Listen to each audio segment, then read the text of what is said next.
Bukan semua betul. perempuan perlu untuk ini, dan bukan semua lelaki juga perlu untuk ini. Ada setengah lelaki, memang kita faham ramai orang cakap poligami itu sunnah, tapi kalau kami di Pertubuhan Poligami Harmoni Malaysia, kami sebut ia fitrah. Ketika itulah saya dapati poligami ni rupa-rupanya sangat memberi impak yang positif kepada kita perempuan. That's why untuk perkahwinan kedua, saya rasa poligami tu bukan sesuatu benda yang boleh ditolak mentah-mentah. Ya, betul. Jadi untuk perkahwinan kedua, saya buka ta'aruf itu kemudiannya kepada mana-mana sahaja lelaki yang ada kriteria tidak semestinya monogami, ya, maksudnya satu-satu perkahwinan. Boleh je poligami maksudnya. Rumah tangga takkan mungkin tak ada masalah. Betul lah. Monogami pada masalah, poligami yang patah lagi. Assalamualaikum, selamat menonton dan selamat mendengarkan kami dalam Sembang Kopiah Terbang Yang dikuasakan oleh Yayasan Mamadah dan Langkah Studio. Amin. Alhamdulillah. Tak semangat Yamin, kenapa Amin? Puasa sangat ke? Puasa lah, dia macam lemah sikit. Tapi tak apa, nama pun Kopiah Terbang. Kopiah Terbang. Orang kata Kopiah dah terbang, ganti dengan topi pula. Okey. Alah lantak lah, tak apalah. Jangan Yang tutup penting kepala. sampai. Jangan tutup kepala. Yang penting tutup kepala. Okey. Sebab orang kata kalau kita ni selalu tak tutup kepala, cepat pelupa. Satu lagi, kalau tak tutup kepala, kawan kencing basah. Okey, macam biasa kita nak cerita tentang isu-isu kehidupan. Tak kira lah sama ada isu itu boleh menambahkan ilmu kita ataupun menambahkan kemarahan kita. Kita tak tahulah mana satu. Wah, jadi bawa petang bila Amin sebut kemarahan ataupun ilmu, sebab kita bawa satu tajuk yang sensitif. Apa tu? Tajuk tentang politeknik. Politeknik? Jangan. Itu kita kena bincang dekat tempat yang lain. Okey, ni poligami. Wow. Tapi selalunya bila kita cakap pasal poligami, kita akan bercakap tentang isu-isu berkaitan dengan sebenarnya poligami ni sihat ataupun tidak sihat lah. Cuma hari ni kita bersama dengan satu orang yang betul-betul nak membincangkan tentang mungkin ada sedikit perjuangannya ataupun kisahnya berkaitan Tak, ni bukan sikit. Bukan sikit, memang berjuang sungguh. Memang berjuang sungguh. Berjuang sungguh. Kalau dah kata berjuang, kita tengok siapa dia. Jom. Jadi kita bersama dengan Puan Haryani Isnin. Betul punya ya? Betul. Alhamdulillah. Puan Haryani bersama dengan Pertubuhan Poligami Harmoni Malaysia. Wow. Pertubuhan Poligami Harmoni Malaysia. Atau selepas ni boleh panggil Harmoni saja. Harmoni saja. Dan sebenarnya suami pada Puan Haryani sendiri ada kat sini tapi dia di belakang tabir, dia presiden poligami. Ni baru betul presiden. dia ini yang jadi presiden. Gagah aja beras kita beli. Padahal apa mentara. Tapi kita boleh cakap sebenarnya kita bersama dengan kelompok terpaling poligami. Terpaling poligami ni. Gurau-gurau pada ni Tapi mana kata kita nak wujudkan satu situasi poligami yang harmoni. Jarang sebab zaman sekarang ni bila sebut pasal poligami, dia ada kedengaran yang tak sedap sikit lah. Dia sebabkan curang ataupun kantoi ataupun dia ni orang yang gatal ataupun orang yang macam-macam lah. Label yang diletakkan kepada orang yang berpoligami. Tapi jarang juga kita nak tengok seorang perempuan yang memperjuangkan tentang poligami. Sebab kenapa Puan Haryani nak duduk dalam bidang ni? Panjang ceritanya. Ya Allah, tuanku. Pertama sekali saya kenalkan sikit lah diri saya. Saya memang dah lama berjuang, sekitar dalam 9-10 tahun. Bermula daripada perkahwinan pertama yang diuji dengan suami saya. Bekas suami saya tu nak kahwin banyak kali. Dan tahun ke-12 pada cubaan perkahwinan yang ke-8 tu, akhirnya dia berjaya lah. Perkahwinan ke-8? Tahun ke-12 percubaan ke-8. Wow. Percubaan ke-8 untuk berkahwin, berjaya dikahwin dengan... Jangan terkejut sangat. Percubaan ke-8 sebab ada kawan saya, dia macam tu jugalah tapi kat Mekah dulu lah. 8 kali. Aura dia Masya Allah. Masya Allah. Okay, kita nak tahu. Jadi pada percubaan ke-8 tu saya pinangkan. Saya pinangkan akhirnya. Puan Haryani pinangkan suami untuk isteri kedua? Ya. Walaupun ketika itu pada 5 tahun pertama tu saya memang menolak. Saya tak nak langsung poligami. Dia memang nak kahwin banyak kali. Mana 1 ke 7 tu dia cuba lah dengan wanita yang sama ataupun yang berbeza. Berbeza pula. Jadi pada tahun ke-8 saya pinangkan. Lepas saya pinangkan, tanpa ilmu, tanpa knowledge, tanpa experience, tanpa circle, saya gagal lah. So saya filekan cerai. Saya menjanda 2 tahun lebih. Tetapi di situlah saya belajar banyak benda. Saya belajar bagaimana uruskan emosi. Saya belajar bagaimana asam garam kehidupan rumah tangga ni. Jadi kemudian saya tahu walaupun dalam proses nak berpoligami tu, saya dah belajar juga kan. Dan ketika itulah saya belajar apa itu sebenarnya poligami. Dan ketika itulah saya dapati poligami ni rupa-rupanya sangat memberi impak yang positif kepada kita perempuan. That's why untuk perkahwinan kedua, saya rasa poligami tu bukan sesuatu benda yang boleh ditolak mentah-mentah. Ya, betul. Jadi untuk perkahwinan kedua saya buka ta'aruf itu kemudiannya kepada mana-mana sahaja lelaki yang ada kriteria tidak semestinya monogami. Maksudnya satu-satu perkahwinan. Boleh je poligami maksudnya. Kenyataan berani Puan Haryani bahawa poligami ada kebaikannya, ada kelebihan, ada manfaat. Kat mana manfaatnya? Okey. Pertama sekali kita kena ingat Allah yang bagi kata saya nak tulis manfaat ini. Okey. Benda paling simple sebenarnya. Betul, Allah bagi mesti ada manfaat. Yeah. Itu kita faham, kita lock. Okey, yang selain pada Allah. Okey. Sebut. Bukan tolak Allah bawa tenang netizen Bukan. Apa kelebihan dia? Kalau saya secara peribadi, untuk saya yang bekerjaya,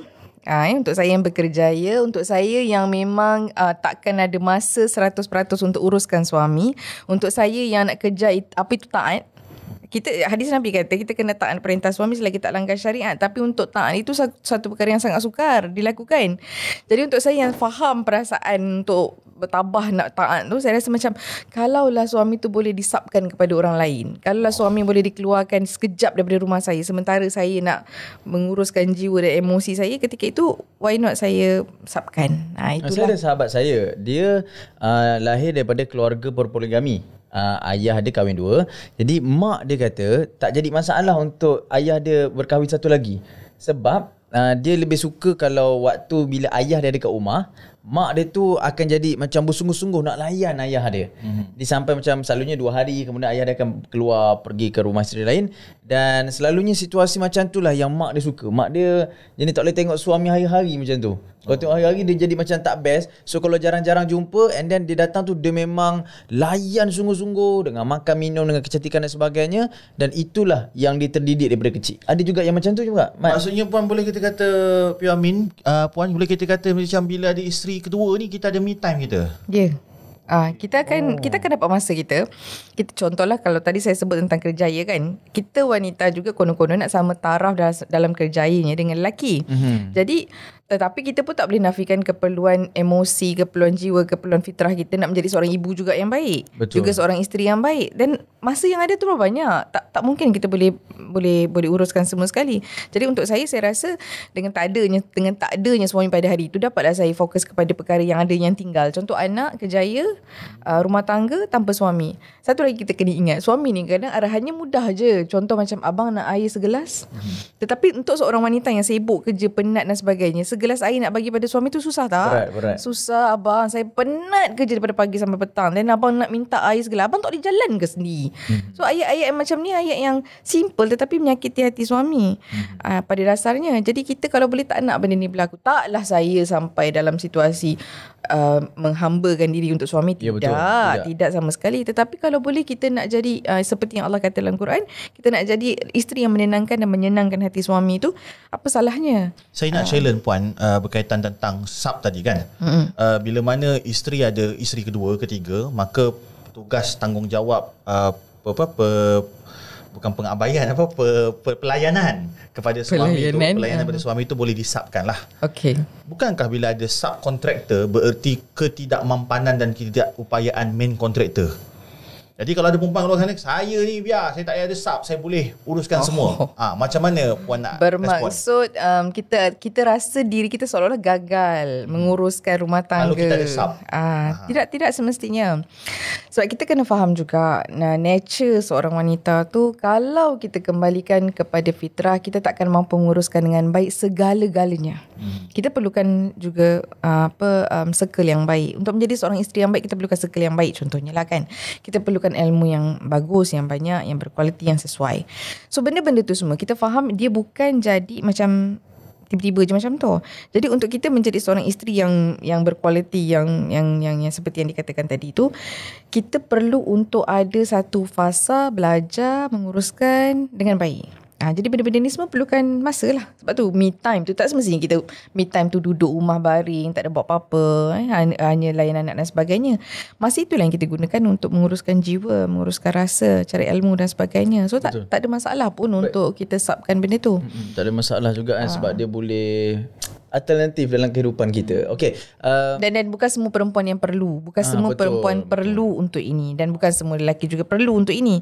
Ada setengah lelaki memang kita faham ramai orang cakap poligami itu sunnah, tapi kalau kami di Pertubuhan Poligami Harmoni Malaysia, kami sebut ia fitrah. Sebab kita tahu daripada zaman dulu-dulu lagi, Nabi dulu, umat Nabi terdahulu semua, bukan even sekarang pun lah, umat Nabi yang sekarang pun, kita tahu memang lebih daripada satu wanita tu menjadi mainan lelaki. Cuma datangnya syariat menghadkan, menaikkan martabat wanita sehingga wanita kelihatan mahal, kelihatan baik, diperlakukan baik, tidak dizalimi dengan penghadkan 4 orang tu tadi. Betul. Okey, baik. Sekarang ni bila ada pertubuhan poligami harmoni ni, saya rasa masyarakat kat luar sana, lebih-lebih lagi perempuan lah yang beremosi kerana drama TV, kerana pengalaman keluarga. Jadi macam-macam yang menyebabkan perempuan kadang-kadang dia tersakiti ni bukan sebab dia rasa benda tu boleh tak boleh je. Okey, memberikan galakan kepada, seperti memberikan galakan kepada suami untuk berpoligami dan isteri menerima poligami secara terbuka. Jadi agak-agaknya betul ke kita ni memberi galakan ya? Dan yang kedua, macam mana penerimaan netizen ni? Weh, ni ada ke dalam Islam ni nak buat pertubuhan-pertubuhan pula ni? Tak selamatlah suami aku ni. Rasa nak poligami, rasa nak kahwin lain, rasa mempunyai wanita lebih daripada satu wanita, itu bukan rasa yang zaman sekarang. Ni zaman dulu kala lagi dah. Pakcik cakap kat warung kopi tu dah 50 tahun, aku nak poligami, aku nak kahwin 2, aku tak takut bini. Itu bukan benda yang baru untuk kita, benda biasa. Betul. Jadi apa yang kami datang bukan untuk menggalakkan dia lagi, tetapi kami nak menjernihkan dia.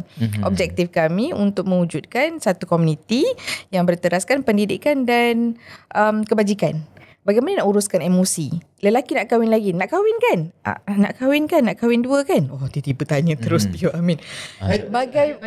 Jawab, Amin jawab. Nak kahwin 2 ke tak? Jawab. Apa dia? Dia buffering terus. Bagaimana senyum-senyum pula, nak tak nak? Bagaimana nak kahwin 2 dalam keadaan tak tahu nak uruskan emosi isteri? Nak kahwin 2 tak tahu menguruskan jiwa yang ada. Betul. Jiwa isteri dah satu hal, kita kena kawal emosi isteri. Ni isteri, jiwa sendiri ni. Macam mana nak uruskan jiwa sendiri? Betul. Kita ada satu orang perempuan yang kita cinta, tapi ni pun kita cinta juga. So nak duduk nanti, contoh benda paling simple je, nak duduk dalam kereta, siapa duduk dekat depan? Nak makan nanti, siapa nak duduk kiri kanan? Alza ada 2 seat depan. Bincang je. Jadi benda ini teknikal sebegini kecil kami akan ajar di dalam pertubuhan. Itu memang betul. Apa jawab terus kalau dalam kereta. Saya pernah dengar sahabat saya lah, sahabat selebriti kita, tak nak sebut nama lah, dia pun berpoligami. Dia pun saya cakap, orang kata harmoni abang masuk ni dalam majalah TV, kata abang tak ada masalah. Kata siapa kata tak ada masalah? Nak duduk depan tu bila travel pun jadi masalah tau. Wow. Dia kena berapa jam pula. Dia macam tu juga kadang-kadang. Okey, saya nak tanya terus sebab kita nak potong video ni pasal TikTok. Isteri pertama, isteri kedua dalam satu kereta, siapa yang patut duduk depan? Kalau saya, suami kami lah. Betul lah. Awak buat lawak. Kalau kami madu 4. Kami madu 4. Jadi kalau untuk fasa kami fasa berbeza. Saya isteri ketiga dalam perkahwinan kedua. Kalau dulu perkahwinan pertama saya pinangkan madu untuk suami saya. Perkahwinan sekarang pun saya pinangkan juga. Saya approachkan wanita keempat untuk suami saya. Jadi ia nature-nya begitu kerana kami ni dah ada jiwa yang kita bersebut jiwa isar lah. Nombor 1, nombor 2 tak ada masalah pula. Mana ada manusia yang tak ada masalah? Dia okey lah. Maksudnya okey. Rumah tangga takkan mungkin tak ada masalah. Betul lah. Monogami pada masalah, poligami yang patah lagi. Kalau monogami 2 pihak, poligami of course 5 pihak. Tapi poligami dia akan jadi lebih bom lah, sebab dia bukannya satu keluarga isteri pertama atau keluarga isteri kedua saja. Isteri pertama atau isteri kedua saja, dia jadi keluarga isteri pertama, keluarga isteri kedua, keluarga suami. Jadi dia punya perang nuklear dia tu berdentang-dentung. Lagi kuat lah. Maknanya laki tu pun emosi dia tu bukan nak mengurus, dia sendiri tu emosi diri dia tu kan. Di sinilah Pertubuhan Poligami Harmoni Malaysia memberikan maklumat dan ilmu. Okey, saya nak patah balik soalan saya tak dijawab. Okey, saya hadkan. Okay. 2 isteri je. Sekarang jalan kereta dengan seorang suami. Siapa duduk depan, siapa duduk belakang? Biasanya kalau di fasa pertama, fasa pertama yang mana ukhuwah belum terbina dengan baik, biasanya mereka gaduh. Untuk kes macam ni selalunya isteri semua duduk belakang, anak yang duduk depan. Maksudnya duduk depan tu satu Penghormatan lah. Bahkan duduk belakang tu satu kehormatan. Selepas beberapa fasa pergaduhan, demi pergaduhan, maka akan ada timbul rules and regulation pula. Okay. So kalau suami yang bijak, faham, masuk dalam kelas kita, join pertubuhan, duduk dalam circle, dia akan faham ada rulesnya yang kena buat. Kalau dia tak ada rules, siapa-siapalah duduk. Itu yang gaduh tak habis-habis. Jadi nanti akan ada satu ayat macam ni. Okay, ini giliran nombor satu duduk depan. Esok giliran nombor dua duduk depan. Ini selepas rules dicipta? Ya. Tu contohnya lah. Tapi kadang-kadang dah buat rules pun gaduh juga. Jadi apa yang endingnya untuk kami yang beristeri 4 ni, ataupun ketika kami beristeri 3 ketika itu pun, siapa pun yang duduk depan tu bukannya penentu untuk abang lebih sayang ataupun tidak. Contoh saya lah paling besar dalam keluarga saya, maka saya perlukan space besar. Jadi madu-madu saya kata, tak apa, yang ni duduk depan. Mereka rela duduk belakang bersempit dengan anak-anak. Saya pun kenalah faham, saya pun ambil lah anak-anak mana-mana yang diperlukan untuk saya pangku kat depan. Okey, Puan Yani pernah meminangkan untuk suami. Pada waktu tu apa yang menyebabkan Puan Haryani ada jiwa sebagai seorang isteri pertama untuk berbagi bahagian kepada isteri kedua? Apa yang terfikir, tercetus, terasa? Peringkat permulaan tu saya tak ada langsung berasa-rasa tu lah. Even saya memang menolak, saya ada seluruh strategi untuk membuang semua wanita daripada hidup suami saya ketika saya menolak poligami 5 tahun yang pertama. Tetapi bila Allah takdirkan saya berkahwin dengan lelaki yang tak berhenti untuk berpoligami, nak kahwin lagi, maka saya tahu dah Allah telah cipta satu aturan hidup saya memang bersama dengan lelaki yang begini. Saya tak boleh kata okey, saya boleh cerai. Saya boleh pilih untuk cerai, tetapi adakah cerai itu jalan yang terbaik untuk saya ketika itu? So apa yang ada dalam fikiran saya adalah, kalau Allah kata boleh, Allah syariatkan, kita tahu hukum asal tu harus. Kalau Allah haruskan, bermaksud ada sesuatu yang baik akan saya dapat, insya-Allah. Tetapi apa, wallahualam, saya tak tahu. So saya follow yang alternatif yang kedua. Saya bertahan dan saya pegang janji Allah tu lah. Dan kemudian saya tengoklah bagaimana suami saya berespon ketika itu. Dia mahukan saya bersama dalam proses peminangan. Dia ketika dia memilih jenis-jenis wanita yang dia mahukan, dia rasa saya perlu ada dalam proses itu. So saya bersama-sama dengan beliau lah. Yang puan pinangkan isteri kedua itu bukan kawan, bukan kenalan, yang dia nak. Ya. Dan berlakulah perkahwinan itu. Ya.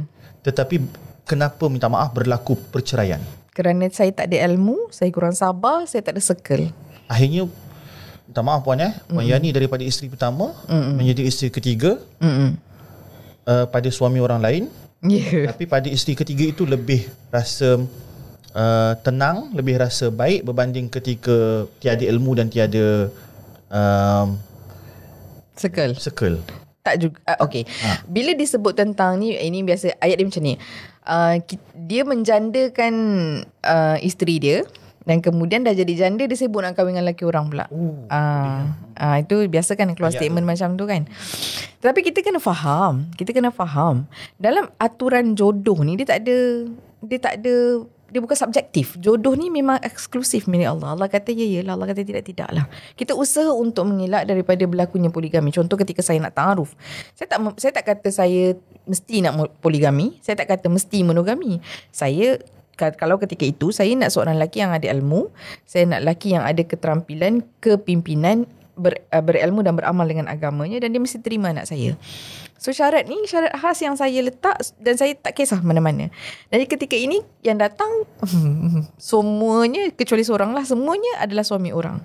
So untuk saya yang ketika itu saya memikirkan barangkali ini adalah jawapan terhadap semua doa yang saya minta lah. Saya minta lelaki yang terbaik untuk saya kan. Adakah lelaki yang terbaik suami orang atau tidak, dia tak ada pun dalam doa itu. Saya tak letakkan dia sebagai satu limitation dan sebagainya. So that's why Allah aturkan begini. Tenang atau tidak, selepas ilmu yang kita ada itu kita gunakan, selepas dan berada dalam circle yang betul, alhamdulillah saya tenang. Jangan tanya saya soalan, monogami tenang atau poligami tak. Dia tak jadi macam tu. Poligami ada cabarannya, monogami ada cabarannya. Ya betul. Baik, Saya cakap pasal poligami semua kan. Betul lah apa yang disebutkan oleh Puan Haryani tadi. Saya rasa tanya saja pada mana-mana lelaki yang dah berkahwin, dah tentu mereka nak berkahwin lagi. Betul lah. Mungkin kerana itu fitrah ataupun ia ditentukan dan dibolehkan dalam agama. Kalau benda tu tak dibolehkan, kita pun minta agar dijauhkan lah. Tapi mungkin kerana kemampuan, kerana ilmu, emosi yang hari ni masih lagi belum stable. Sebab bagi saya, stability tu bukan saja pada kewangan, tetapi pada ilmu, pengalaman, emosi kita sendiri. Ada orang duit dia banyak, dia kata tak apa, saya boleh bagi nafkah sebaiknya, tapi sebenarnya ada banyak lagi cabang-cabang yang dia masih gagal dan boleh menzalimi orang lain. Sebab itu point dia. Sebab kita takut dalam keadaan kita nak membenarkan hukum Allah, kita menzalimi manusia lain. Seumpama kita nak melaksanakan solat, kita masuk ke masjid nak cepat, tapi kita blok parking orang pula. Umpama begitulah. Jadi mungkin di sini pertubuhan poligami harmoni nak memberikan mesti buat satu program. Program tu contohlah kursus, ada ke contoh kursus ke seminar ke untuk lelaki-lelaki yang belum berpoligami, tapi dia nak attend kelas tu, nak belajar cara nak meminang, cara nak memujuk isteri pertama. Itu macam mana agak-agak caranya? Agak-agak caranya pula macam mana agaknya? Ada tak kursus macam tu? Ada. Macam saya cakap tadi, sebab kami bermula daripada tanpa pertubuhan. Baik. Kami bermula event coach, consultant dan siapa yang berada dalam dunia harmoni ni, kita sebut harmoni kami dah mula tu tanpa pertubuhan. Jadi benda tu dah jadi asas dah. Kita duduk, kita ambil scratch lah, daripada scratch lah kan. So apa yang kami buat selepas kami dah kumpulkan beberapa grup media sosial lah ni kan, beberapa rakan dan kita bentuk pertubuhan. Dan daripada situlah kita teruskan perjuangan kita. So kelas yang dinyatakan tadi tu adalah banyak melambak-lambak. Kalau yang wajib, yang mesti bukanlah wajib, benda yang perlu wajib lah kita kata. Setiap bulan pertubuhan memang akan ada usrah secara online, daurah secara online, kelas khas. Contoh saya sendiri founder kepada sebab saya salah seorang naib presiden perhubungan dan penerangan, dan kemudian saya juga pernah naib presiden perkhidmatan dalam harmoni. Dan apa yang saya buat adalah saya founder kepada kelas bimbingan suami. Ini dah batch suami. Ya, batch ke-5 dah ni lah. Maksudnya dah ada 5 graduate lah kumpulan. Ya, alumni tu dah ramai lah. Berjaya lah, tapi tak tentu lagi lah kan. Tak, masuk kelas belum berjaya. Tak ramai masuk degree tak settle degree. Tak dapat kerja. Puan, bukan setakat suami. Isteri pertama, kelas isteri pertama ni dah batch yang ke-14. Kelas isteri kedua, 3 dan 4 ni dah batch ke-32. Subhanallah. Jadi memang fokus kita memang membentuk jiwa yang memang bersedia, mampu untuk ke depan, mampu untuk bentuk keluarga sampai bentuk keluarga harmoni tu. Itu maksudnya sebenarnya aim kita. Keluarga Puan Harmoni pula. Puan Haryani sendiri lah kan. Keluarga Puan Haryani sendiri macam mana berdepan dengan yelah, poligami tu satu hal lah. Tapi berjuang pula untuk kita bukan nak mengajak orang berpoligami, tidak. Tapi nak mendidik masyarakat bagaimana nak mengurus poligami. Jadi sebelum nak pergi ke pandangan netizen, macam mana pandangan keluarga sendiri, adik-beradik, anak sendiri? Sebab orang kata kalau poligami ni kau ni terdesak sangat ke nakkan suami yang macam tu? Kalau untuk saya lah, anak saya tu sebab daripada kecil tu dah biasa dengan maknya bercakap. Okey. Sebab saya pun buat dah 9 tahun kan buat kerja ni kan. So istilah tentang isar contohnya tadi, memberi contohnya, saling tolong menolong, saling memahami. Benda tu kita dah bawa daripada dia orang kecil lagi. Anak sulung, sebab saya walaupun saya isteri ketiga tetapi saya yang paling tua. Isteri pertama saya muda 5 tahun daripada saya. So anak tu yang paling tua anak saya lah 20 tahun, dan kemudian 19 tahun, kemudian 15, dan kemudian kecil-kecil. Jadi memang kita dah bawa benda tu daripada awal lagi. Bagaimana apa yang kita lakukan ni adalah contoh. Suami saya berkahwin dengan 3 wanita, isteri kedua, 3 dan 4 tu adalah janda. Jadi suami saya sebut macam ni, kalau Abi tak kahwin dengan dia sebutlah nama mak yang janda tu tadi kan, kalau Abi tak kahwin dengan Mami, dia sebut, nanti anak Mami tu tak ada ayah lah. Jadi anak yang sedia ada ni, dia nampak Sebab mereka dah sayang kan. Anak-anak ni memang sentiasa jumpa. Kami sentiasa beraktiviti sama-sama. So anak ni memang dah ada sayang tu. Dah ukhuwah tu dah terbina dengan baik. Jadi bila anak dia dinampakkan dengan kasih sayang tu ada, persefahaman tu ada, perlunya hubungan itu, perlunya ukhuwah itu, dan anak-anak dah tak ada masalah dalam benda ni semua. Jadi benda walau tidak dinafikan di peringkat awal memang ada konflik. Contoh macam anak-anak yang mungkin anak-anak sulung lah kan, pada satu masa dia rasa macam kenapa keluarganya diuji begini. Tetapi bila kita fahamkan tentang konsep ujian ni bukan untuk mak ayah je kan. Kalau ni kita sebut tentang poligami, bagaimana anak-anak yang memang dilahirkan sebagai gelandangan? Allah. Mereka tak diuji dengan poligami tetapi diuji dengan gelandangan. So isunya bagaimana kita orang dewasa ni nak menyebut tentang ujian itu kepada mereka sampai akhirnya mereka akur. Hidup ini bukan berteraskan hanya diri kita semata-mata. Kita datang memang dengan package kita hamba Allah, dan memang kita kena aturkan rasa kita sampai kita mampu uruskan rasa kita sampai mampu menganggap Allah tu wujud dan sebagainya. Baik, so Puan Hairani, saya nak bawa satu situasi.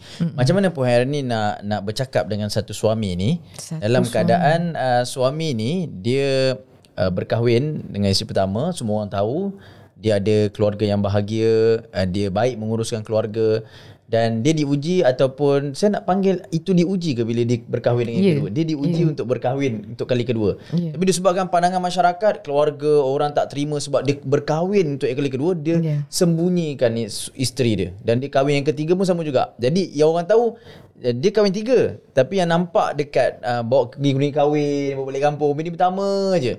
Bini kedua ketiga mungkin redha lah kot, wallahualam. Tapi nak kata dia terpaksa menyembunyikan kedua identitinya supaya nak orang tahu yang dia ni taklah tunjuk sangat dia ni kahwin 2-3. Jadi apa yang saya kena cakap dengan lelaki tu? Macam mana nak cakap dengan suami? Adakah adil dia buat macam tu? Sebab konsep adil ni tak boleh kita melalui buku, saya rasa. Kalau saya pun belajar sampai ke Mesir contoh kan. Adil, cerita-cerita, tapi bila lalui tak jadi juga. Jadi macam mana nak cakap dengan suami macam ni? Dia kena kuat ke? Layan je ke? Ada setengah suami yang memang nature-nya dia memang mahu hidup tu biar isteri tu semua dikenali. Diketahui. Ada suami yang memang kalau boleh nak sembunyikan habis-habis. So kalau suami begini yang datang jumpa dengan saya, pertama sekali kita kena tahu apa tujuan dia. Kalau tujuan dia memang untuk membentuk sebuah keluarga poligami yang harmoni agar dia tenang, dan kita akan bantu dia sampai tahap ni. Begini. Contoh, apa yang saya kena uruskan sampai isteri pertama boleh terima? Apa yang saya boleh uruskan sampai isteri-isteri yang lain boleh redha akan kekurangan mereka? Kita akan bantulah sampai dia berjaya membawa. Kalau dia betul nak belajar. Isunya sekarang kadang-kadang dia belajar separuh jalan je. Lepas isteri pertama ugut untuk bercerai dan sebagainya, dia terus berhenti. Okey, tak apalah, saya dah tak sanggup dah. Saya sanggup sembunyikan je nombor 2 dan nombor 3. So isunya, adakah lelaki yang boleh dikategorikan mampu? Wallahualam. Ugut cerai tu pun dah salah satu perkara yang agak melemahkan lelaki ke bila selalunya berpoligami? Poligami zaman dulu dengan poligami zaman sekarang jauh bezanya. Dulu perempuan isteri pertama tu mesti kamarnya lah, di image yang dibawakan adalah berkain batik, berkembar, rambut gerbang, pakai bedak sejuk dan tak buat apa-apa. Wanita isteri pertama sekarang, tengok bagaimana diorang empowered diri diorang. Berdikari, ada kerjaya, wanita hebat, berketerampilan dan sebagainya. So siapa nak lepaskan wanita yang hebat seperti ini? Ramai orang fikir banyak kali ni, kalau aku ceraikan bini aku nombor 1 ramai orang rebut. Satu, kedua, pasti aku dilabel sebagai lelaki yang gagal. So ramai lelaki tak nak benda ni berlaku. Dia akan memastikan seolah-olah sepertinya dia hebat di mata masyarakat, walaupun dia berada dalam keadaan tidak adil tadi. Ini bukan 1-2 kes yang kita terima, malah ramai saja yang kita tahu dia bawa ke majlis dan sebagainya, memang nombor 1 je lah, nombor 2, 3 disembunyikan, 2, 3 dan 4 kadang-kadang disembunyikan. Jadi perilaku seperti ini, kalau benar dia mahu membentuk sebuah keluarga poligami yang harmoni seperti mana yang dia rasa dia mahu, kita akan bantu sampai dia berjaya. Betul Mat, sebab hari ni Mat, orang dia sanggup buat benda berkaitan dengan, contohlah pergi berzina, pergi check in sana, check in sini, daripada dia berpoligami secara sah, secara official, rasmi. Sebab itu dia rasa lagi clear. Orang tak tahu dan itu lagi memberikan keselesaan bagi dia. Saya tak daripada pandai. dia nak berpoligami kan. Nanti kalau ni image aku sebagai seorang pengarah syarikat yang gatal sebab nak kahwin dua. Jadi benda tu dia takut, tak payahlah. Kita jalan je lah, jumpa kat mana-mana kan. Dan kita lalui hidup macam biasa. Adakah normalisasi tu, Mat? Kau setuju ke normalisasi macam ni, Mat? Saya tak pandai dalam bab poligami apatah lagi kahwinan sebab saya bujang. Cuma saya nak bagi satu kenyataan yang bakal mengguris netizen. Tapi saya tak takut sebab saya bukan cari redha manusia. Saya nak cakap perkataan yang sedang berlaku sekarang.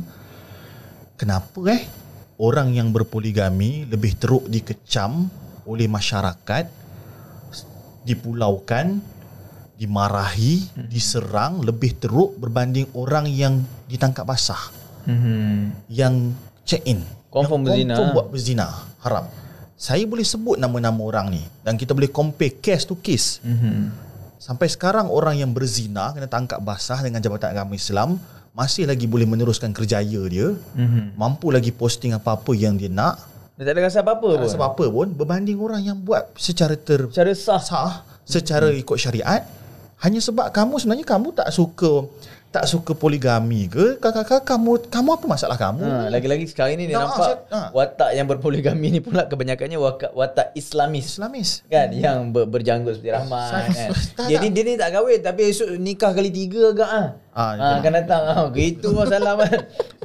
Tapi nak kata saya nak cakap kat netizen ni apa sebenarnya, cuba tolong komen. Itu budaya kita hari ni. Cuba komen sebab saya nak faham, sebab saya pun netizen juga akhirnya dalam bab ni, sebab saya tak ada isteri dan tak ada isteri kedua, ketiga, keempat. Sebab kenapa neraca kita macam mana dalam hal ni? Itu saya cakap, macam saya bawakan tadi, orang lebih nampak kalau berzina tu tak ada masalah lah. Dia memanglah life single. Apa masalah tapi bila suami orang. Yalah, contohlah bila dah berkahwin, nak kahwin lagi pula, kali kedua ketiga pula dia jadi masalah. Ataupun dah suami orang kan, dia tak apalah, pergi check in je, tak masalah, daripada nak kahwin 2-3. Jadi itu memang satu mentaliti hari ni. Sebab tu Puan Yarani, bila sebut pasal poligami, tak ada benda yang manis lah hari ni. Dan kebanyakan dekat mahkamah syariah pun, benda-benda yang mengakibatkan punca pada perceraian adalah kerana suami nak berpoligami. Jadi macam mana Puan Yarani tengok benda ni, ataupun situasi hari ni, kadar kesihatan pemikiran masyarakat berkaitan dengan poligami ni? Kalau kita punya sandaran kita adalah budaya barat, budaya yang nak sama rata, yang adil tu mengikut kacamata mereka. Maksudnya adil tu mesti, okey abang 5,000 saya, 5,000 bakal nombor 2. Okey lah, abang semua harta semua mesti jatuh kat tangan saya. Itu pandangan mereka. Kalau sandaran mereka begitu, dan itulah yang berlaku. Tetapi cabaran kita adalah bagaimana membawa Islam itu kan. Kita faham Islam, iman, kita faham dan apa yang kita buat.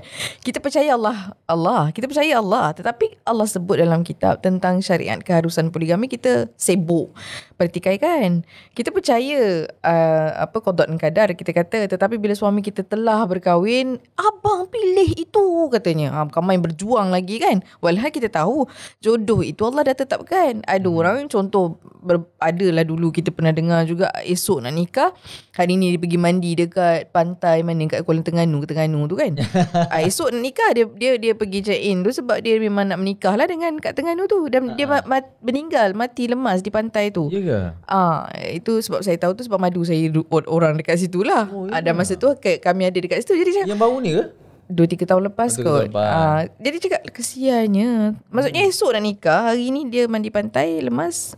Dan so kita tahu benda ni takdir, memang Allah kata iyalah, Allah kata tidak lah. Isunya sekarang berapa ramai wanita, berapa ramai lelaki jugalah, individu, berapa ramai yang faham tentang betul-betul istilah iman tu tadi.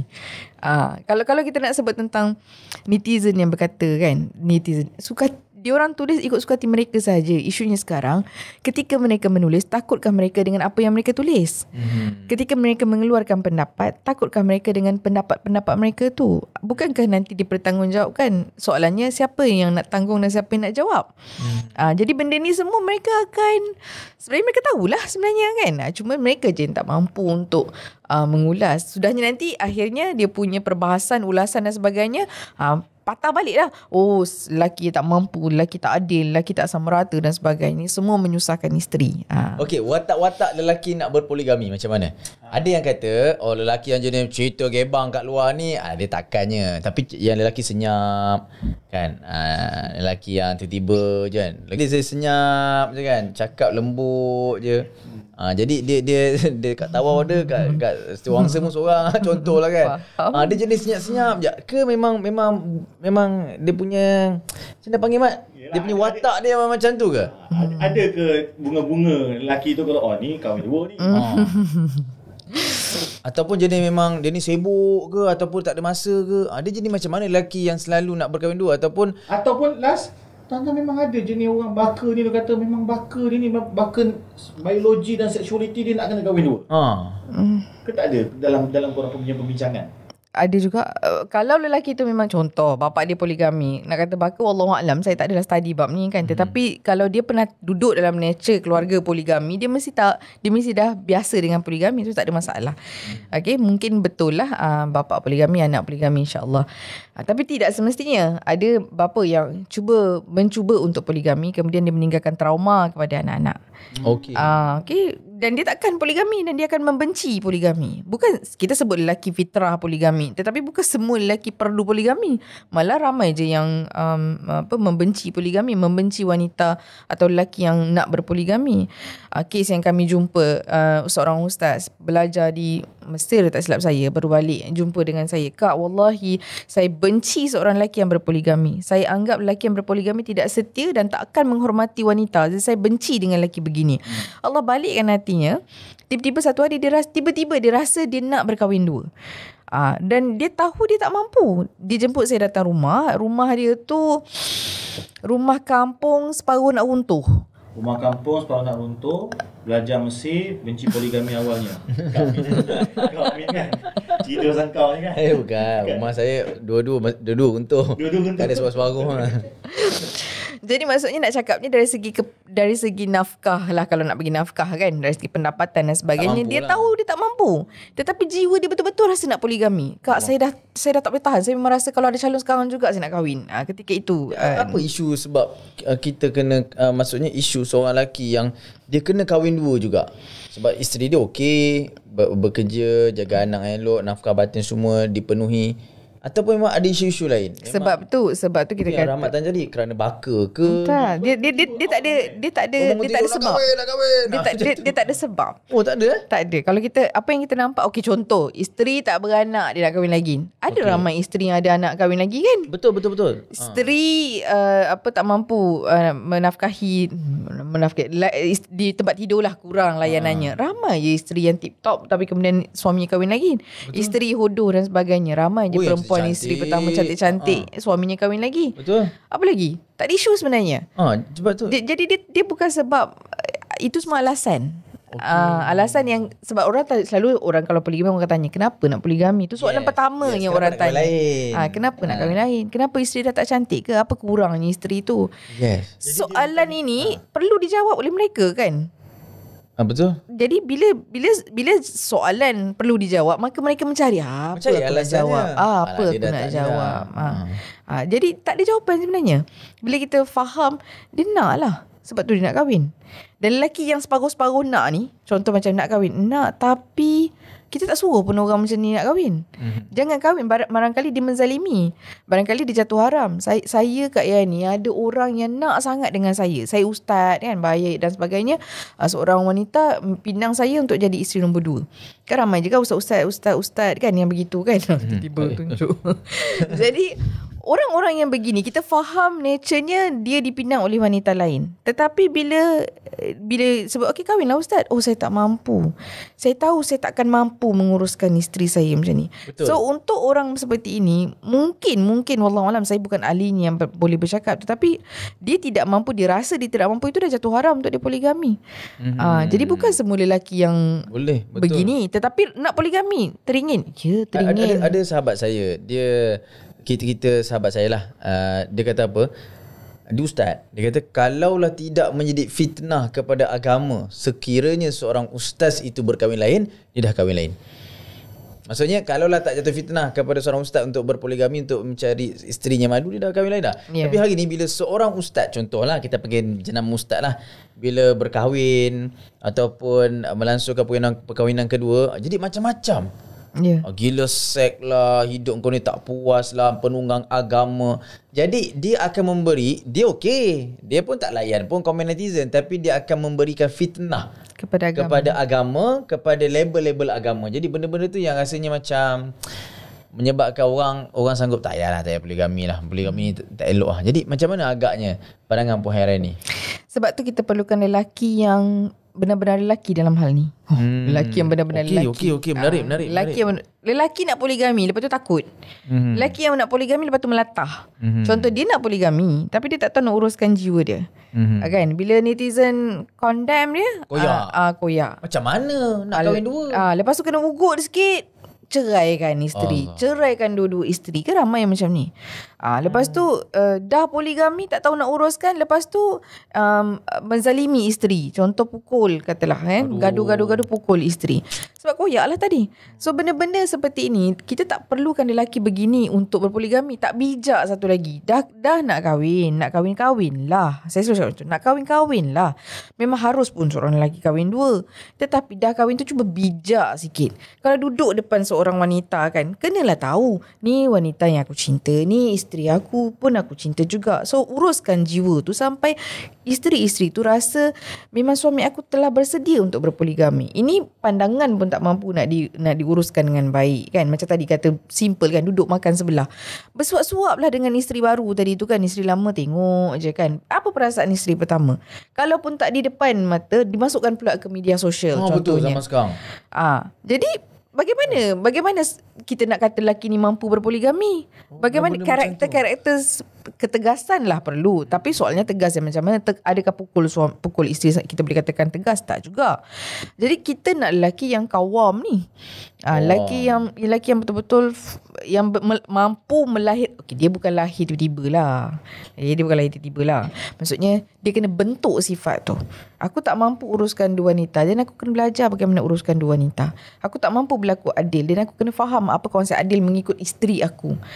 Contoh perjalanan, kita kata giliran lah, katakan contoh isu giliran. Isteri ni kita PJJ dengan dia. Seorang duduk Banting, seorang duduk Ipoh seorang contoh. Macam mana nak uruskan? Kita kerja kat Gompak pula kan.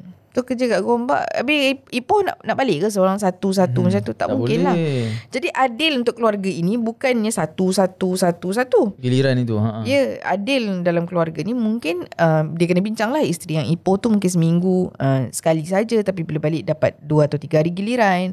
Jadi itu semua perlu dibincangkan. Tapi isu adil dan sama rata ni, kalau kita sandarkan kepada cara fikir barat, memang dia akan fikir mesti adil tu 5,000 rumah semedi atau banglo dan sebagainya. Dia kadang-kadang macam tu lah Mat. Saya ambil sikit. Sila. Ada satu influencer dalam TikTok. Dia daripada Kelantan. Dan sebut nama lah, dia memang kalau tengok dia viral lah. Jadi suami dia berkahwin lain, dia ada anak, semua lengkap, cantik, berkejaya semua. Dan suami dia kahwin lain. Suami kahwin lain tu wife dia tu macam ada Arabic style sikit lah, muka dia semua. Jadi orang duk bantai kat komen tu dekat yang bini pertama ni lah, yang influencer ni, apalah biarkan suami kau kahwin lain, kau ni dah elok semua ada. Jadi dalam tu penuh, dia tak rasa apa pun. Dan dia pun tak nak orang lain komen pasal perhubungan dia. Tak pernah jaja pun, tapi sebab orang tahu, orang komen. Jadi netizen ni, dia memang masyarakat kita hari ni, dia tak boleh tengok orang berkahwin ataupun mengizinkan kahwin dua. Kalau seorang perempuan mengizinkan suaminya kahwin dua, ataupun suami tu memang confirm lah poligami, dua-dua golongan ni kena bantai. Dia zaman sekarang macam tu. Mengizin pun kena bantai. Kalau yang mengizinkan pun kena bantai. Macam kita cakap kan, dia ni nampak macam nak membenarkan, membolehkan. Jadi itu satu benda-benda yang netizen tak suka lah. Masyarakat kita tak suka pasal poligami. Jangan kau nak promosikan sikit, padahal benda tu tak salah pun. Saya nak tanya soalan simple. Ada kenyataan mengatakan minta maaf lebih senang daripada minta izin. Ulas kenyataan ni, adakah itu lelaki yang qawam ataupun lelaki yang macam mana? Tidaklah. Kalau nak kata minta maaf lebih mudah daripada minta izin, lelaki yang tak ada ilmu, tak ada knowledge, tak ada experience, dan dia akan cakap macam ni. Tetapi lelaki yang faham, tahu, ada ilmu, faham luka yang berlaku selepas itu, susahnya nak membentuk sifat percaya, trust.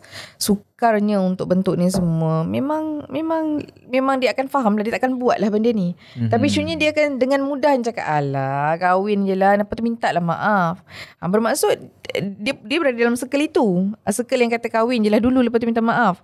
Tetapi kemudiannya dia tanya dengan kawan-kawan dia, sekarang dah kahwin dah ni, nak minta maaf macam mana? Kawan-kawan dia pun tak boleh bantu dia. So apa yang dia buat, dia lah yang terpenjara, dia yang koyak rabak, dia yang tak tahu nak uruskan macam mana, dan akhirnya dia yang terjatuh barangkali dalam golongan lelaki yang menzalimi wanita. Isteri kedua tak ada, contohnya lah nikah syarak yang kita katakan, nikah kampung ni lah, kahwin nikah tanpa dokumen. Lepas tu anak pula, mengandung pula isteri. Lepas tu dah beranak anak, dokumen tak ada. Habis anak tu surat beranaknya macam mana? Dibin dengan atau dibintikan dengan siapa? Jadi bukankah dia menzalimi anak, isteri? Pada dia, tak zalim kan? Dan kemudian dah lagi tu ada setengah tu 10 tahun sembunyi. Isteri pertama baru tahu. Bila isteri pertama tahu, susah tak isteri pertama nak betulkan, minta maaf, nak maafkan suami? Tak. Adakah isteri kedua tu berjaya dapat semua hak dia selepas perkahwinan itu bocor dan sebagainya? Tak juga. Malah kita kesian untuk wanita-wanita yang macam ni. Contoh dalam kes kami, isteri dah 10 tahun berpoligami. Selepas 10 tahun poligami sembunyi, diketahui, sekarang dah 3 tahun dah tahu. Maksudnya dah 13 tahun lah perkahwinan tu. 10 tahun sembunyi, 3 tahun terang-terang. Dia menyuruh macam mana balik raya?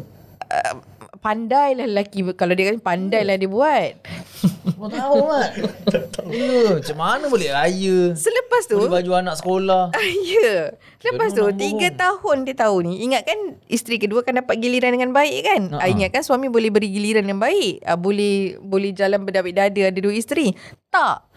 Isteri kedua terus menerus dianiaya.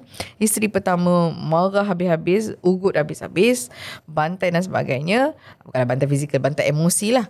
Dan apa jadi dengan isteri kedua? Isteri kedua tetap dinafikan. Tak dapat suami. Kalau dulu dapat jumpa suami, sekarang tak dapat jumpa langsung suami. Padahal dah 10 tahun dah tadi tu. Ya, plus 3 tahun. Dah 13 tahun. 10 tahun sembunyi, 3 tahun terang-terangan. Macam dakwah dah 10 tahun sembunyi. Ya. Jadi, untuk maaf lebih mudah daripada minta izin, kita kena fikir apa kesannya selepas itu. Kesian yang pertama tak? Dicintai, yang kedua dihargai. Pakai tu je lah. Kalau dah tak tahu nak buat apa kan. Kalau untuk saya yang madu 4 ni, memang 4-4 dicintai dan dihargai. Dia tak boleh satu-satu lah. Ya, dia tak jadi macam tu. Saya tak ada ilmu lagi, tak masuk kursus. Ini kalau rumah saya. Sebab tu kalau dalam Quran Allah sebut isteri-isteri. Darjat isteri pertama, 2, 3 dan 4 sama saja. Jadi saya dalil jangan risau. Ma tawbalakum minan nisa masna wa sulasa wa ruba. Tak apa, bini kau tu pun ustazah juga. Bini kau pun mengaji agama. Dia pada dalil. Itulah. Bab dalil saya okey, tapi nak menghujahkan dalil tu saya masih lagi lebih tinggi ilmu seorang isteri, lebih sukar hujahan tu nak di saya tak beramal dengan dia. Tak ada. Wan, tadi pasal minta izin, minta maaf lebih mudah pada minta izin.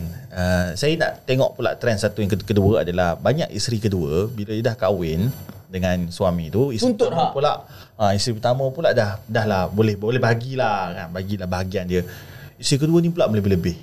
Tuntut pula hak macam-macam. Macam mana adab isteri kedua ni? Bukanlah kita kata isteri pertama tu lebih mulia. Asalnya okey. Dah okey dah, isteri pertama dah okey. Tak, masa dia nak kahwin tak apa, tak ada minta apa-apa sangat lah. Tapi lupa-rupanya lepas dah berjaya, dah stamp, isteri kedua pula lebih agresif. Tak boleh. Tidak dinafikan benda dia berlaku banyak juga. Tapi untuk kita, sebab kita daripada awal-awal, sebab tu kelas isteri kedua tu batch dah 31. Sebab kita memang nak bentuk seorang wanita. Bukannya kita nak ajar bagaimana nak goda suami orang. Bukan kita nak ajar bagaimana nak rampas suami orang. Tak. Kita nak ajar bagaimana Islam tu cakap macam mana. Emosi sebagai isteri nombor 2, 3 dan 4. Saya founder kepada kedua-dua kelas. Duduk dalam kelas isteri pertama, menguruskan emosinya yang up and down. Duduk dalam kelas isteri kedua, dia punya fighter, dia punya berjuang dia tu sama coach dia ataupun peserta dia. Dua-duanya memang macam perwira lah, macam berjuang sungguh-sungguh lah. Sebab apa? Sebab perjalanan mereka bukan mudah. Mereka perlu beralah dalam banyak perkara. Mereka perlu isteri pertama dalam situasi yang mereka tidak mampu untuk uruskan jiwa mereka dengan baik. Ketika ini isteri kedua, tiga dan empat, isteri barulah kita sebut ada sebabnya bila isteri ketiga dia baru masuk, isteri pertama dan kedua tu dia dah dikatakan kakak madu lah kan. Jadi mungkin isteri pertama dah okey sebab suami dah kahwin yang ketiga. Sekarang padan muka kau. Dia padankan dekat nombor 2 lah. Sebab nombor 3 dah masuk kan. So nombor 1 dah cool. Nombor 2 pula goyan dan sebagainya.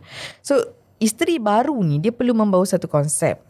Pertama sekali mereka perlu faham letak duduk diri mereka kat mana. Ni isteri baru ni, kau isteri baru, kau masuk dalam kandang kambing, kau tak boleh nak mengaum tiba-tiba. So belajar uruskan emosi diri sendiri sampai faham yang kandang yang masuk tu ada rules, ada regulationnya. Tapi sekali lagi lah perlulah watak suami yang betul, yang sesuai. Kalau suami tak ada ajar apa-apa kan, tiba-tiba pukul 3 pagi nak WhatsApp, abang I love you, kahwin pengantin baru kan, nak WhatsApp macam-macam, tak patut lah, tak wajar lah. Tetapi itu yang berlaku kadang-kadang. Ayatnya, bang saya ni kahwin, saya nak dara kahwin dengan abang, takkanlah saya tak boleh WhatsApp abang malam-malam dan sebagainya seperti mana pengantin baru lain. Jadi benda ni perlu diceritakan lebih awal. Persiapan isteri kedua untuk menjadi isteri kedua yang baik. Isteri pertama meroyan, dia kena faham lah kakak madu tu tengah meroyan. Meroyan saya sebut maksudnya dia tengah beremosi. Beri ruang, beri masa kepada dia agar dia mampu bertenang. Suami memerlukan masa. Kan dulu janji bulan bintang, dah kahwin mesti ada rumah, dah kahwin nak kahwin nanti bagi hantaran sekian-sekian, dah kahwin mesti ada majlis pula, nak bagi macam-macam lah. Nak suami orang nak kahwin dengan anak dara susah kan, nak tackle kan macam-macam bulan bintang korang janji kan. Tiba-tiba cakap korang tak apa. Saya okey jadi punching bag. Okay. Bermaksud banyak je lelaki-lelaki yang tersalah janji dengan isteri 2, 3 dan 4, akhirnya makan diri. Jadi perlunya cara fikir seorang isteri kedua, 3 dan 4 yang barulah maksudnya, cara fikir yang apa? Cara fikir yang dia berkahwin tu mesti dengan seorang lelaki yang ada keluarga. Perlu beri ruang masa kepada si suami dan isterinya untuk overcome, untuk cari solusi terhadap masalah dia orang. Dan perlu faham juga lelaki yang kononnya dulu dia mencintai kita, satu cara fikir yang isteri baru ni selalu ada kan, dia ingat bila dia masuk dalam rumah tangga seolah-olah dia melengkapi kekurangan isteri terdahulu. Konon isteri dulu tu tak pandai layan, isteri dulu tu tak dicintai. Dia selalu ada cara fikir macam ni. Sedangkan kalau saya isteri yang paling tua dan paling tak cantik berbanding kakak-kakak madu saya, berbanding semua madu saya. Jadi dan biasa je kita nampak kalau netizen pun selalu komen, nombor 1 lagi cantik, nombor 1 lagi hot. Ramai je komen macam ni. Sebab apa? Sebab suami bukan kahwin kerana keterampilan dan sebagainya, bukan, dia bukan itu. Tetapi nombor 2 ni selalu salah fikir. Dia rasa macam suami dengan nombor 1 tu kurang itu kurang ni, maka dia datang melengkapi kekurangan itu, padahal tidak. Jadi dia kena faham ayat yang sakit sikit dengar, tetapi ayat tu mujarab untuk isteri 2, 3 dan 4. Isteri baru ni adalah tolong sedar diri. Tolong sedar diri. Kita kahwin dengan seorang lelaki yang punya keluarga. Hormati, beri ruang kepada suami ni agar mampu menguruskan keluarga yang sedia ada dengan baik.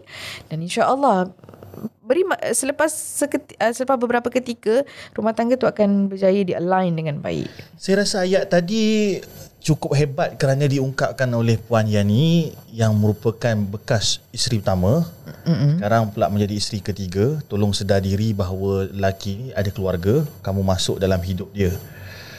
Perkataan yang padu, tapi hakikat sebenar bahawa kita sekarang, saya tak tahulah, saya tak setuju juga ayat menumpang kasih. Tapi begitulah hakikatnya, kita sedang berbahagi kasih, berkongsi kasih. Berkongsi kasih. Terima kasih Puan. Saya nak minta satu, simple. Apa kesalahan paling besar isteri kedua, 3, 4 buat apabila dia menjadi isteri baru dalam kehidupan suami dia? Paling besar. Tadi ada sebut dah WhatsApp masa waktu malam lah, apa yang paling besar? Dia sibuk nak mengatakan diri dia yang terbaik. Banding-banding lah. Dia Akak mesti tak pandai buat macam ni kan. Saya pandai. Saya pandai kemas rumah, nak pilih lansia. Saya pandai pilih lansia. Kak, lansia lama. Macam itulah kot. Kau bukan cerita bawah ni? Betul lah gitu. Betul lah. Kan? Sebab mereka ada satu mentaliti yang mengatakan dirinya terbaik. Kan? Contoh isteri pertama dengan suami, mereka hidup dah lama. 12 tahun, 15 tahun, 5 tahun contohnya kan. So suami pun dah tahu dah apa kurangnya isteri dia. Dia dah tahu dah. Kalaulah dapat seorang lelaki yang tidak faham, tak ada ilmu, tak tahu nak uruskan, dia pula pergi cerita kekurangan isteri pertama dia ni pada bakal nombor 2. Abang bukan apa, tengok ni, ni nampak ni mesej dah mengoyan dah ni. Dia pergi cerita. Padahal kita tak kasi cerita. Kalau masuk dalam kelas, kita dah bagi tahu dah apa yang dia kena buat. Cerita dengan kita orang. Cerita dengan circle, jangan cerita dengan bakal nombor 2. So daripada belum kahwin, dia dah biasa cerita tentang kekurangan. Dia bukan cerita secara terang-terang mungkin kan. Sebenarnya dia nak macam luah je. Tetapi ia dah jadi point untuk nombor 2 ni. Bila dah jadi isteri, sekarang ni masanya aku hentam balik. Ini masanya untuk aku perang. Kalau akak nak tahu, abang tu Kak tak bahagia dengan akak. Keluar dialog macam ni pula. Kalau dia bahagia, dia tak cari saya. Ambil. Jadi bahasa-bahasa malam tu. Takdir itu milikku. Tak apa. Ngeri lah. Okay. Jadi kalau isteri baru ni yang tak faham situasi ini, yang tak tahu bagaimana nak lenturkan jiwa isteri pertama kan, yang mendabik dada seolah macam dia yang terbaik, maka hancurlah. Tak mungkin akan berjaya lah pembentukan keluarga poligami yang harmoni tu. Okay. Soalan saya yang seterusnya. Tadi kesilapan paling besar isteri kedua, ketiga, keempat. Kesilapan paling besar isteri pertama apabila dia menerima madunya, yang selalu berlaku dalam circle bila mereka bersembang. Maksudnya bila sebut dia bersembang dengan madunya, maksudnya dia dah ada jalinan yang baik dengan madunya, betul? Tak. Maksudnya bila puan sembang dengan banyak-banyak isteri pertama ni kan, apa kesalahan paling besar diorang buat? Isteri pertama ni selalu diorang rasa senior. Dia senior lah. Dia faham suami semuanya. Dia tahu suami. Itu suami aku faham lah. Aku hidup lama kan. Dia selalu ada rasa macam ni. Banyak makan garam. Ya. Dia pusing ikut mana pun, dia mesti berbalik pada diri kita. Suami pun sama. Okay, kesalahan suami pun sama. Kalau suami kata, abang tahulah abang buat. Kalau sebut macam tu, nyatanya tak. Dia bukan macam tu. Bila sebut abang tahu apa yang abang buat tu implikasinya apa? Kalau berjaya terbentuk poligami dengan baik, mungkin kerana abang, tapi kalau ikut pengalaman kami, bukan kerana suami tu. Kerana ketiga-tiganya berperanan dengan baik. Ada keluar satu statement. Biasa tengok kalau isteri pertama redha akan okey lah keluarga ni. Berapa ramai dalam circle kami isteri pertama tu redha? Bentuk tak keluarga poligami harmoni? Tak ada jaminan sama sekali. Isteri kedua, tiga dan empat yang tak nak lenturkan jiwa dengan baik, yang tak nak faham kakak madun dah berkorban dan sebagainya. Walaupun isteri pertama tu redha, terima, ajak datang rumah, ajak makan sama-sama dan sebagainya, tak ada terbentuk poligami yang baik. Samalah kalau isteri kedua pun macam tu lah. So isunya sekarang adalah suami yang kena bermainkan peranan. Soalnya, adakah suami di Malaysia ni, suami lelaki Melayu Malaysia yang kata nak poligami, yang sembang gebang dekat kedai makan, kedai kopi dan sebagainya, telah bersedia nak poligami sebagaimana mereka kata-katakan? Baik, itu persoalan yang berat kita untuk kena lekat Yamin kat dinding kedai mamak. Jangan sembang lebat. Hubungi nombor ini. Kan kita kena bagi bantuan. Baik, mungkin Amin, soalan terakhir. Soalan terakhir. Sebab seronok yang topik ni untuk Amin ni, tak sedar dah sejam. Dah sejam dah. Dah. Saya sebenarnya tak terfikir. Sebab saya cakap dengan isteri saya banyak kali. Isteri saya pun selalulah kalau saya sebut, yang kalau abang kahwin lain macam mana? Kalau kahwin lain macam mana? So tak nampak lagi yang jawapan yang positif lagi lah. Sebab orang perempuan, bagi saya sendiri pun saya rasa macam mana kalau saya tak boleh kata aku takkan kahwin lain. Sebab saya tak tahu juga macam mana kalau saya nak kahwin lain nanti, saya nak menguruskan keluarga saya juga kan. Sebab ada orang mampu sebab dia ada masa, ada dan sebagainya. Tapi ada orang kata juga, dia sibuk betul. Tiba dah 4. Sibuk. Tapi saya tengok cerita dah 4 Mat. Dia kata awak dengan dia mana lagi sibuk? Dia lagi sibuk tapi dia boleh 4. Maknanya masa bukan kekangan. Jadi saya pun tak tahu apa sebenarnya. Saya pun tak faham. Jadi topik ni sekadar di podcast sajalah. Tak payahlah kita bincangkan di luar untuk lebih dahsyat. Kalau ada nombor telefon saya menghubungi pertubuhan tu, maknanya yang sekarang ni tak harmoni lagi dah. Jadi apa pun yang saya nak katakan di sini pada Puan Hairani sebagai penutup lah, mungkin Puan Hairani boleh kongsi kepada masyarakat. kita faham daripada awal bahawa poligami itu datangnya daripada Quran, bukan sekadar sunnah tapi fitrah. Ianya mencakupi bagi rasa seorang lelaki. Dan hari ni kita nak berikan Puan Hayani satu peluang dan ruang kepada masyarakat kita yang menonton. Sebenarnya keharmonian poligami itu di mana asas dia? Di mana kesetiaan semata-mata, kemampuan semata-mata, ataupun apa? Ini sebagai penutup bagi perbincangan kita. Poligami itu terjadinya biasanya kerana ujian Allah lah.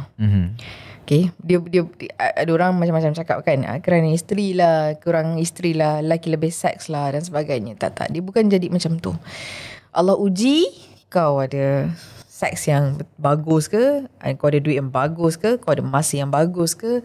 Kalau ada semua ni tetapi Allah tak uji begitu, taklah. Betul. So poligami terjadi kerana keluarga itu diuji begitu. Dan kita kena faham ujian itu memang Allah beri untuk hamba yang setepatnya, yang Allah pilih untuk laluinya. So untuk saya sebagai, kalau saya lah bercakap atas dasar peribadi saya faham apabila diuji kesakitan daripada pihak suami, itu paling sakit. Sebenarnya orang yang paling sakit adalah suami. Nampak macam bahagia kan? Bahasanya adalah bahagianya sekejap je, 10 minit 20 minit je bahagianya. Bahagiaku dalam deritamu. Selebihnya adalah kesakitan, tanggungjawab, amanah. Okay. Kesakitan, tanggungjawab dan amanah. Dia adalah benda yang paling berat. Jadi untuk masyarakat luar sana yang selalu ada cara fikir yang seronok benar lah poligami, seronok benar lah kehidupan poligami, tak. Manisnya madu tu akan dapat manisnya kehidupan poligami tu akan dapat bila kita saling bertolak ansur. Ya, betul. Bila saling menghargai, boleh menyelaraskan, boleh adapt rules and regulation dalam keluarga, cara fikir, tindakan dan sebagainya. So keharmonian sebuah keluarga poligami itu bukan datang daripada satu pihak saja, sama ada isteri pertama atau isteri kedua atau suami. Dia datang daripada seluruh tu. Semua ahlinya akan perlu berperanan. Termasuklah masyarakat, netizen yang kat luar sana tu. Soalan, kadang-kadang pernah ada satu ketika si isteri pertama dan kedua duduk serumah, suami uruskan segalanya, mereka ada kedai dan sebagainya. Datang ustazah dekat sekolah ni, mak awak isteri pertama ke kedua? Pertama. Rumah kat mana? Rumah saya duduk dengan mak saya dengan disebutlah kan, dua-dua mak tu. Dosa tau bapa awak buat macam tu. Kenapa bapa awak? Ditanya dengan anak yang umur 10 tahun. Apa perasaan anak tu yang dah lah dia keluarkan statement, dia pula yang berikan kesimpulan kepada anak yang umur 10 tahun tu. So apa cara fikir anak selepas tu? Sedihnya, emosi dan sebagainya. Malu. So ini netizen, ustazah sekolah kan yang bertanya macam ni. So tolonglah belajar berfikir secara matang. Jangan fikir ikut kepala sendiri. Jangan ikut rasa macam aku perlu cakap dan aku kena cakap. Aku perlu tulis, aku kena tulis. Aku perlu keluar pendapat, aku kena keluar pendapat. Tak. Cuba fikirkan apa implikasinya selepas keluarkan statement tersebut. Apa pro and consnya. Dan kemudian tengok, kalau benda tu Allah suka, proceed. Kalau Allah tak suka, jangan teruskan. Betul. Itu yang paling penting lah. Dan saya memilih untuk menggunakan syariat yang tersedia pakai, yang Allah Ta'ala anugerahkan kepada kita, berbanding daripada kita mengambil jalan mudah dengan berzina, curang dan menzalimi orang lain. Sekiranya poligami itu dapat mengembalikan keharmonian dalam masyarakat kita, gunakanlah sekarang itu dalam syariat, berbanding daripada kita melakukan perkara yang diharamkan oleh Allah, insyaAllah. Baik, saya nak tutup dengan satu analogi yang mudah. Apakah itu poligami? Puan Amin dan juga Puan Yani boleh setuju ataupun tidak. Poligami adalah bagi saya adalah seperti mana sebuah rumah yang ada mempunyai banyak pintu dan ada nama sebagai pintu emergency. Pintu emergency ni tidak boleh ditutup rapat. Pintu ini perlu ada dalam spesifikasi untuk membina sebuah rumah ataupun sebuah bangunan yang patuh syariah dan juga patuh pembandaran, majlis pembandaran. Kalau kita tutup rapat terus pintu emergency ni, jika berlaku kebakaran, kemalangan jiwa, kita tutup rapat, maka kita akan terbakar dalamnya. Ya, betul. Ini contoh bagi perkahwinan yang barangkali isterinya mungkin, minta maaf sebut, tidak mampu memberikan anak, yakni mandul. Maka perlu buka pintu emergency tu. Tapi ada juga waktu rumah selesa, rumah indah, pintu depan okey, boleh keluarkan anak, boleh baik. Tapi ada juga suami yang buka pintu belakang tu. Bukan dia nak pergi mencuri. bukan nak pergi keluar senyap, tapi dia membuka pula pintu belakang tu untuk extend rumah satu lagi. Maka siapa yang nak buka pintu tu ada justifikasi yang betul, silakan. Dan pada masa sama pintu itu nak ditutup juga, tak nak buka sebab tak ada keperluan pun silakan. Maka poligami ni, monogami ni, dua-dua adalah kebaikan, dua-dua adalah sunnah, dua-dua adalah harus. Siapa yang nak pilih jalan poligami, silakan. Siapa tak nak pilih jalan poligami yakni monogami, ia juga sunnah. Sebab Nabi lakukan dua-dua. Nabi monogami ketika bersama Khadijah dan poligami bersama dengan isteri-isteri yang lain. Maka yang paling penting adalah keharmonian. Ya, yang kalau penting. Duduk kat isteri pertama harmonilah. Ada isteri dua harmoni, silakan. Ada juga orang poligami kucak-kacir. Betul. Ada isteri seorang pun kucak-kacir. So balik ada orang tak kahwin lagi teruk. Saya bahagia dengan saya hidup. Okay. Allahuakbar. Saya rasa benda agak berat untuk saya. Tak apa, lepas ni kita cari pula pejuang-pejuang monogami yang tak pantang betul pasal poligami ni. Ada. Bawa berdua. Kita bawa nanti. Apa-apa, terima kasih atas pandangan dan perhatian anda semua. Tulis komen kat bawah sekiranya ada perkara-perkara yang anda tak puas hati ke apa, luah di sini. Luahkan dan muntahkan pandangan anda. Moga-moga idea dan cadangan anda dapat membantu kami untuk membina lagi konten-konten yang menarik. Terima kasih. Okey, walau jumpa lagi Sembang Kopiah Terbang. Yang dikuasai oleh Yasma Moda dan Langkah Studio. Terima kasih Pak Yani.